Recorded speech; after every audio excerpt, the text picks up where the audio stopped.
After my grandfather died, my father told me he left nothing for me. You never showed up enough, he said. At the memorial, everyone praised my cousin for being the good grandchild. Weeks later, I got a letter from my grandfather's best friend containing a copy of a handwritten will that said, I lived an hour away in Portland. I worked nights, sometimes weekends, trying to make ends meet after my divorce. I didn't visit as often as I should have, maybe once every few months. But when I did, I stayed the whole day. I helped him fix up the house. I mowed the lawn, changed the oil in his truck, sat with him on the porch, and listened to him ramble about the war or the early logging days out in Clatsop. We didn't take selfies. I didn't post about it. I just showed up. My cousin Jamie was there more often, sure. He lived down the road. But it was always a performance with him. Big family dinners, loud praises, photos on Facebook.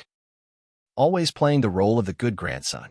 But Grandpa used to roll his eyes when Jamie left. Called him a suck-up. That boy's always got his hand out, he said once. Then Grandpa passed. He died in the VA hospital. I got there after he was gone. I didn't even know he'd been taken there. My father didn't tell me. I found out through a text from my aunt, 6 hours later. At the memorial, I felt like a ghost. My dad didn't acknowledge me until he had to. And when he finally did, he pulled me aside and said, cold and flat, there's no inheritance for you. He left everything to Jamie. You never showed up enough. That's what he told me. I nodded. I didn't say a word. Just let it hit me like a punch to the gut. Then I sat quietly through the service while everyone praised Jamie. Jamie, who gave some teary speech about being there at the end, about Grandpa whispering that he was proud of him. I wanted to throw up. A few weeks passed. I tried to move on. I didn't even think about the will after that. I figured it was done. Until I got a letter in the mail, postmarked from Seaside, Oregon. No return address. Inside was a photocopy of a handwritten will, dated 2 months before Grandpa died. Signed. Witnessed. In it, he left everything to me. Not just some things. Everything. His house, his land, his savings, his truck, even his damn record collection. And at the end, a line I'll never forget. To my grandson who never asked for anything but gave his time and respect, I hope this gives you some peace. It was signed exactly how Grandpa always signed birthday cards to me. Just, Pop. There was also a note from Dennis, Grandpa's best friend. He said he was with Grandpa when he wrote it. Said he told my father about the will. Gave him the copy. And then never heard about it again. He found the original in a drawer after the funeral and made his own copy before giving it to a lawyer friend to hold onto for safekeeping. So my father knew. He knew this entire time. And he lied. He told me Grandpa left me nothing. Then handed everything over to Jamie. My cousin even posted a photo on Facebook of him selling Grandpa's truck. I was shaking with rage. But I didn't react publicly. Not yet. I didn't even call Dennis. I needed to think. To understand why my own father would do this. And then, to figure out the best way to ruin them both. They didn't just rob me. They buried my grandfather's real last wishes. They erased me from his legacy, painted me as some absentee loser. And worst of all, they got away with it. But not for long. I started digging the very next day.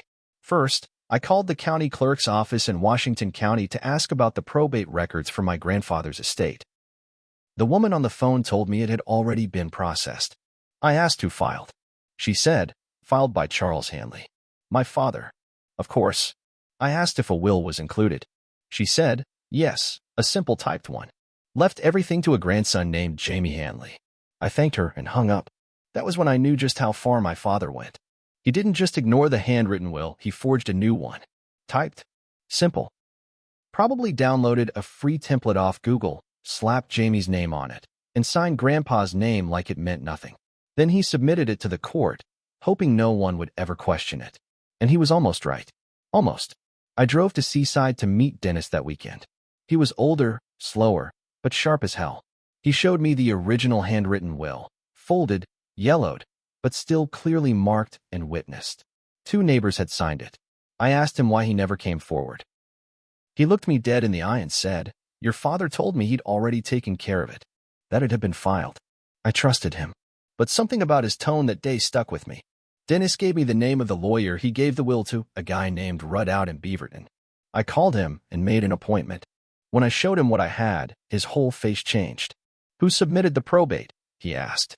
My father, I said. Charles Hanley. He closed the file and nodded. Then we have a serious problem here, and it might be criminal. I wasn't surprised anymore, just numb. My dad had always treated me like the afterthought.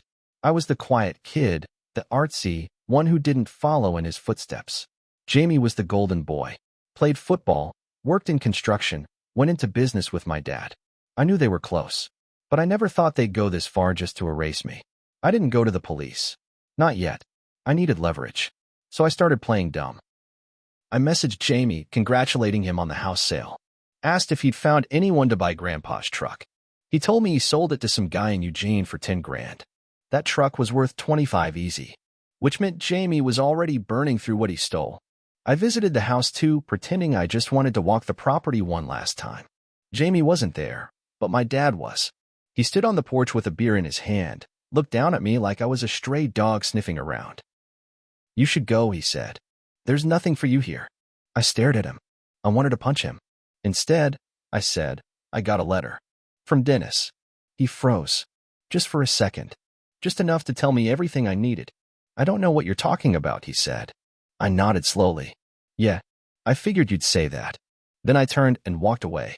I let him think I was still powerless.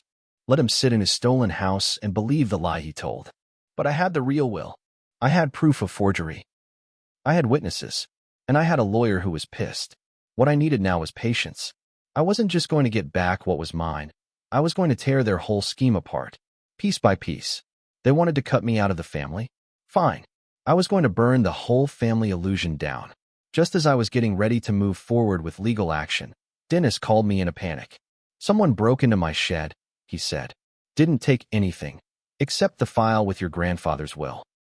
My heart dropped. I asked if he was sure it wasn't just misplaced, but he wasn't the kind of man who forgot things. I kept it in a locked drawer with my Navy documents and my land deed. Nothing else was touched. He'd lived in that house 30 years and never had a break-in. Then suddenly, just weeks after I mentioned I had the will, that wasn't coincidence. That was a message. They were watching me. I called Rudd, the lawyer, immediately. He still had the scanned copy I gave him, but the original Dennis found? Gone. The next twist came a few days later, when I found out through a mutual friend that Jamie was applying for a business loan, using Grandpa's house as collateral. That same house that was supposed to be mine. He wasn't just spending the inheritance, he was betting it.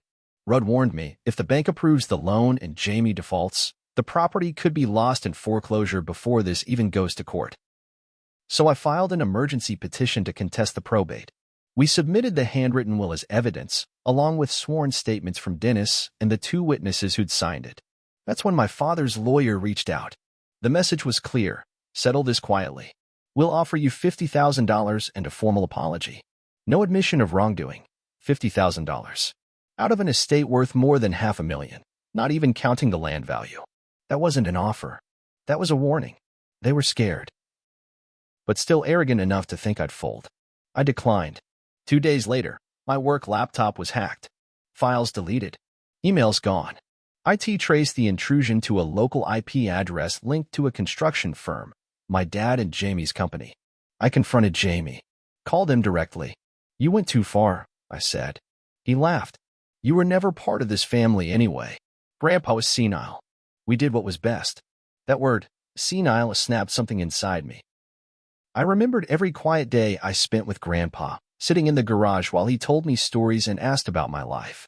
He was slow, yeah, but not confused. Not gone. He was still sharp when he wrote that will. And now they were trying to erase that too. The last twist came a week later when I got a call from the state attorney's office.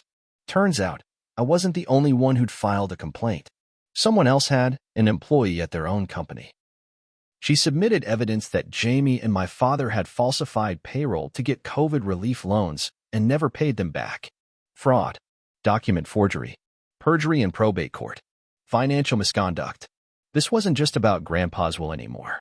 This was about the whole house of cards they built collapsing. I realized something then. I didn't even need to burn it all down myself. They'd already soaked it in gasoline. I just needed to light the match. It all came down in the spring. By then, the court had accepted my emergency petition. The judge reviewed the handwritten will, the witness statements, and the copy Dennis had made before the break-in. We had enough to force a full probate review. My father and Jamie were officially under legal scrutiny. But what really lit the fire was the investigation by the state. That employee, her name was Tanya, had been working as a bookkeeper for my father's company for over a year. She'd seen the doctored payrolls, the fake contractor names, and the inflated invoices. She kept quiet until they fired her without severance. That was their mistake. She turned over everything: emails, spreadsheets, even voice memos. One recording caught Jamie saying, "It's not stealing if we use it for the business, right?" Their COVID relief fraud turned into a full-blown case. Federal. The news broke fast. Hanley Construction under investigation for relief fund fraud. It hit the local TV stations. Their clients pulled out. Suppliers froze their accounts. The bank that approved Jamie's loan called it in immediately. That meant foreclosure proceedings on Grandpa's house. But we filed a restraining order in time. With the probate in dispute and the original will now verified by handwriting experts, the judge froze the estate. Jamie couldn't sell, borrow, or claim anything else. At the final hearing, the judge didn't mince words. "I see clear evidence of intentional fraud and perjury in the execution of this estate." Jamie turned red. My father didn't look at me once. The ruling was final. The court accepted the handwritten will as legitimate. The estate, including the house, truck, and remaining savings, was mine. Legally, fully. Then came the criminal charges. The forgery of the typed will? That was felony fraud. The misuse of relief funds? Federal wire fraud. I didn't have to lift a finger beyond giving testimony. The system, for once, worked. Jamie was arrested first. Tried to run. He was caught in Nevada. My father turned himself in after his lawyer advised him to cooperate. He cried during sentencing.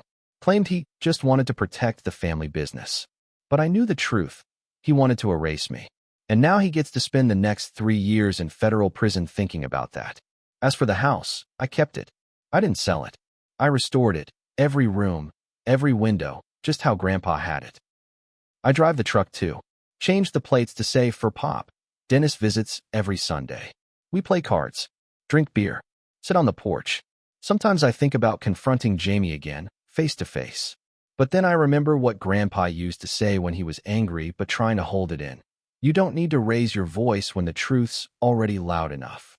They thought they buried the truth, but it had roots, and it grew back, right under their feet.